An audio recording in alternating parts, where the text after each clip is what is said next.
Adiala jail میں قید عمران خان نے فوجی اسٹیبلشمنٹ کی جانب سے رہائی کی ڈیل دینے سے انکار کے بعد ایک مرتبہ پھر فوجی قیادت پر بڑا حملہ کرتے ہوئے یہ الزام عائد کر دیا ہے کہ موجودہ آرمی چیف نے 10 برس تک اپنا عہدہ نہ چھوڑنے کا منصوبہ بنایا ہے۔ تاہم سیاسی تجزیہ کار اسے ایک خودکش حملہ قرار دے رہے ہیں، جس کے نتیجے میں عمران خان کی سیاسی موت یقینی ہو گئی ہے۔ عمران خان کے ایکس اکاؤنٹ پر پوسٹ کردہ خصوصی پیغام میں کہا گیا ہے کہ میں عاصم منیر کو پیغام دینا چاہتا ہوں کہ ہم لا الہ الا اللہ محمد الرسول اللہ کے ماننے والے ہیں۔ ہم نے عہد کیا ہے کہ ہم جب تک زندہ ہیں یزیدیت اور فرعونیت کے سامنے سر نہیں جھکائیں گے، کیونکہ ہم اللہ کے سوا کسی بھی انسان کے آگے جھکنے کو شرک مانتے ہیں۔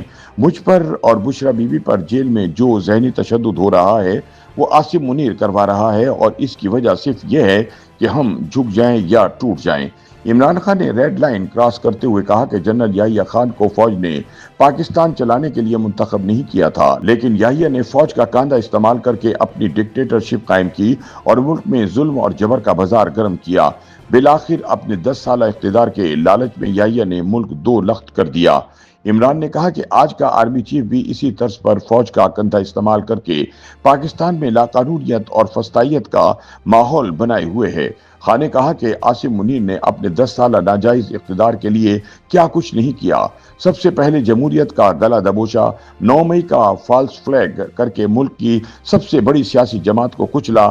پھر جب 8 فروری کے الیکشن میں عوام نے تحریک انصاف کو بڑی تعداد میں ووٹ ڈالے تو اس کے مینڈیٹ کو بے شرمی سے چرا لیا گیا۔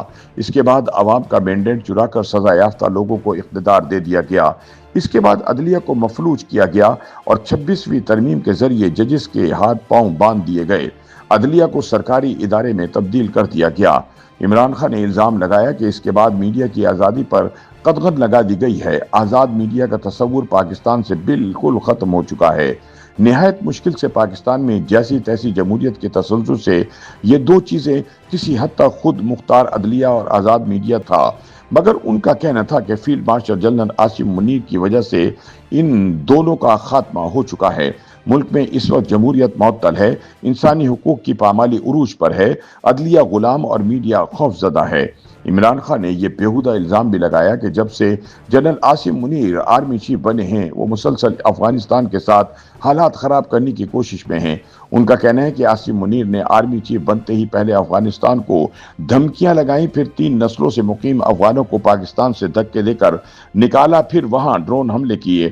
انہوں نے پوری کوشش کی ہے کہ افغانوں کو اکسا کر پاکستان کے خلاف جنگ کروائی جائے اور پاکستان میں دہشت گردی کا ماحول بنایا جا سکے، تاکہ مغرب میں موجود افغان حکومت کی مخالف لابیز کو دکھا سکے کہ میں ہوں جو دہشت گردی کے خلاف جنگ لڑ سکتا ہوں۔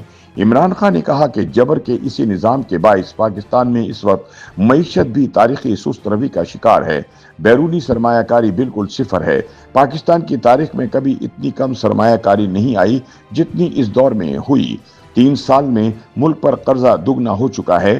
ہر پاکستانی اس وقت قرضے کی دلدل میں پھنسا ہوا ہے۔ جب تک ملک میں عوامی حکومت قائم نہیں ہوگی، معاشی مسائل کا حل ممکن نہیں۔ عمران نے مزید کہا کہ ملک میں اخلاقیات کا جو جنازہ اٹھا ہوا ہے، اس کی بھی مثال تاریخ میں نہیں ملتی۔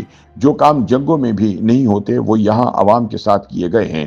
عورتوں کو سڑکوں پر گھسیٹا گیا ہے، بچوں کو اٹھا کر ہراساں کیا گیا ہے، بزرگوں کا تقدس پامال کیا گیا ہے۔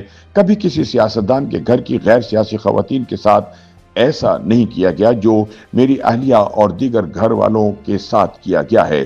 جب ملک کا اقتدار ان چور لٹیروں کے ہاتھ میں دے دیا جائے گا جن کی کرپشن کی داستانوں سے بچہ بچہ واقف ہے، تو اخلاقیات ایسے ہی تباہ ہوں گی۔ عمران نے ریڈ لائن کراس کرتے ہوئے مزید کہا کہ انتخابات سے قبل جب ہر جانب خوف کا ماحول تھا، میں نے پیشن گوئی کی تھی کہ تحریک انصاف کلین سویپ کرے گی، اور ایسا ہی ہوا۔ آج میں پھر ایک پیشن گوئی کر رہا ہوں کہ ملک میں جو ناانصافی، ظلم اور فسطائیت، لاقانونیت اور معاشی تباہی کا ماحول ہے، پاکستان میں بہت تیزی سے حالات اسی جانب گامزن ہیں جو نیپال، بنگلہ دیش اور سری لنکا میں ہوئے ہیں۔ انہوں نے کہا کہ میں اپنے تمام پارلیمنٹیرینز اور پارٹی ممبران کو ہدایت دیتا ہوں کہ اب حقیقی اپوزیشن کرنے کا وقت ہے۔ جو ایسا نہیں کرے گا وہ اپنی سیاسی قبر کھو دے گا، کیونکہ عوام کی یہی آواز ہے۔ ہم نے مینڈیٹ چوری سمیت ہر ظلم پر قانونی راستے اختیار کر کے دیکھے، مگر ہمیں انصاف نہیں ملا، اس لیے اب ڈٹ کر اپوزیشن کرنے کا وقت آن پہنچا ہے۔ ان کے ساتھ آپ جتنا تعاون کریں گے یہ اتنے ہی آپ کو کچھ لیں گے۔ جو بھی ڈٹ کر اس نظام کے خلاف کھڑا نہیں ہوگا وہ خود اپنی سیاسی قبر کھو دے گا۔